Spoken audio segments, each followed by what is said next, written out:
Patterson University Television. Welcome back to the desk. The brackets for March Madness are revealed on Sunday, and the basketball crew is here to lay down some predictions. Now, fellas, the bow tie crew is here.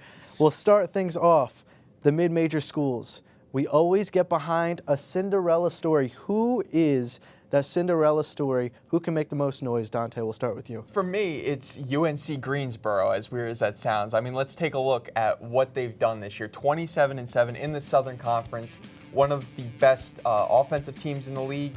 They allow the 6th fewest points per game for their opponents in the entire country, and they take 14th most turnovers in the league, in the country. 518 turnovers they've forced on their opponents. This team, with the Southern Conference as a whole, has historically played very close in the tournament. You got teams like Wofford and Davidson that have made runs in the tournament like this. And with this team, they are a matchup nightmare for anyone who relies just on buckets, because they force turnovers and they stifle offenses. I like UNC Greensboro a lot, and I think with the right matchup, they can make the Sweet 16 or go further. Steven? I definitely got to look at a team that always makes noise every single year in the tournament is Wichita State. They're very, very slept on. They're a very good team, as you can see. 24-6, 83 points per game. They only allow 70 points per game, so they're a pretty good defense. 48% from the field, 38 from three. They're a very, very slept on team in my opinion. They're always slept on every year, but I think they're definitely going to make it to at least the Elite Eight. I think they're that good. Greg Marshall and that crew always has them ready come March, and it's the same thing going on with Gonzaga and with Mark Few. They're 30-4 this year. They've had a fantastic season so far, and every single year it feels like Gonzaga could do a little bit better. And then they finally made that national championship versus UNC a few years ago, and we all know how it happened there. But aside from being 30-4, they have averaging 84.5 points this year per game. They only give up 67, so they're averaging pretty much blowing out opponents. So I expect them to be into the Sweet 16 with ease, potentially into the Final Four with ease.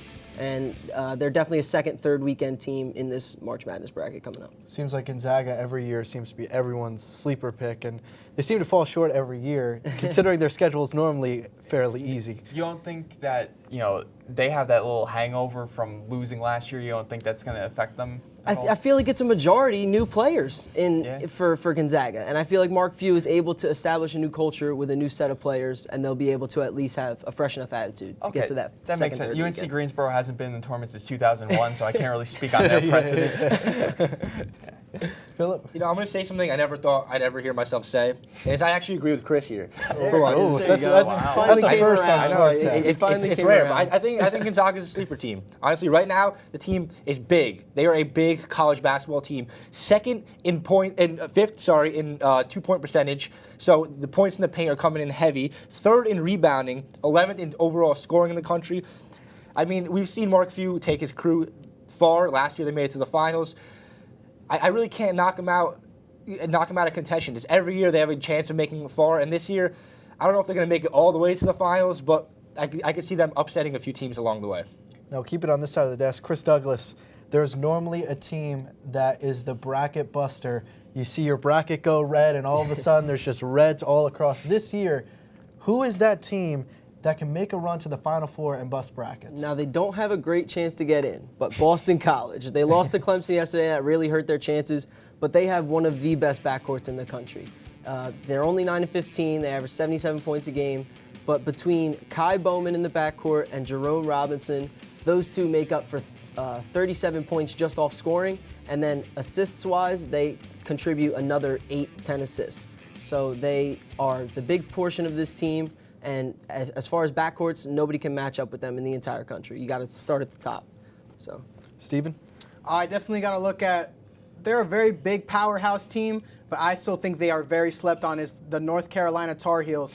They won the championship last year, and now this year they're ranked 12th in the nation according to the AP Top 25. They're 12th, and I think they are very slept on. Yes, they are second in their region for the brackets projected, but you look at their record, 24-9, 82 points per game, 73 allowed, and their rebounds per game, they're number one in the nation still after losing guys like Bryce Johnson, Isaiah Hicks, guys like that. They lost Marcus Page, very, very top-heavy guys that are now gone. They're in the NBA now for the last couple of years, but they're shooting 46% from the field. They're a very good team.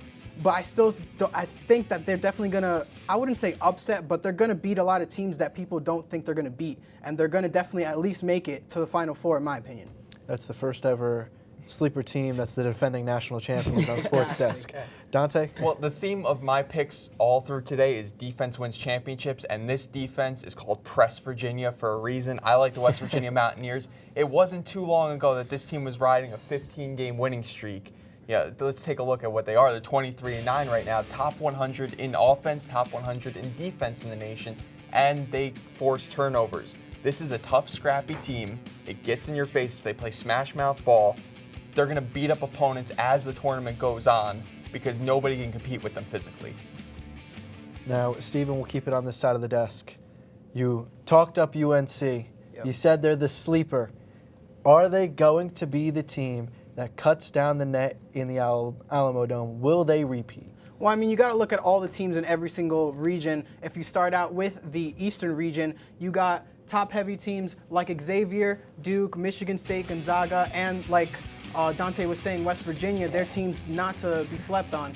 But you see a lot of the other teams listed, Arkansas, Nevada, Rhode Island, Kansas State, and University of Southern California.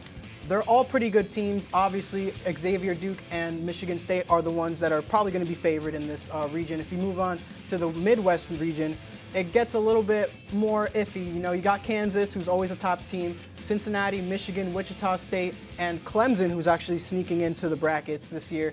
And we move on to the Western region, and it's also a pretty good region, at least in my opinion. We have Villanova, UNC at number 2, still my sleeper team, even though they are ranked number 2 in the region. I think they're the sleeper team. We got Auburn, Arizona, and Houston, Oklahoma State, Texas Christian, who was a surprise to me to get in, and Oklahoma, Florida State, and Alabama. Again, these are all just projected. So moving on to the next region, which is the South region, we got Virginia, Purdue, Tennessee, Texas Tech, Kentucky, who is surprisingly out of the top 4, and we got Miami, Texas A&M, St. Bonaventure, Creighton, and NC State. Again, all just projected, nothing set in stone. All the brackets are going to be revealed on Sunday, but again, the team that I think is going to cut down the nets has to be UNC. There's no other way to look at it. Quick run through who you got. Virginia is the best defense in the country. They're allowing the fewest points per game that they've had since 2015. This is the team to beat. In the tournament, you need to win in a lot of games in a row. Purdue won 19 games in a row, wins over Arizona, Indiana, Louisville, and Michigan twice. They're my pick. Chris Douglas? Duke Blue Devils. A lot of teams have seen them play this year, and Marvin Bagley wasn't even on the floor. They're by far their best player. Grayson Allen's still there. Duke Blue Devils, Coach K. Duke will be good for years to come. That's all the time we have for this episode of WP Sports Desk. Thank you to our analyst crew and, of course, our studio manager, Al Clarke. From Studio B in Hobart Hall, I'm Turner-Demondo. We'll see you next time.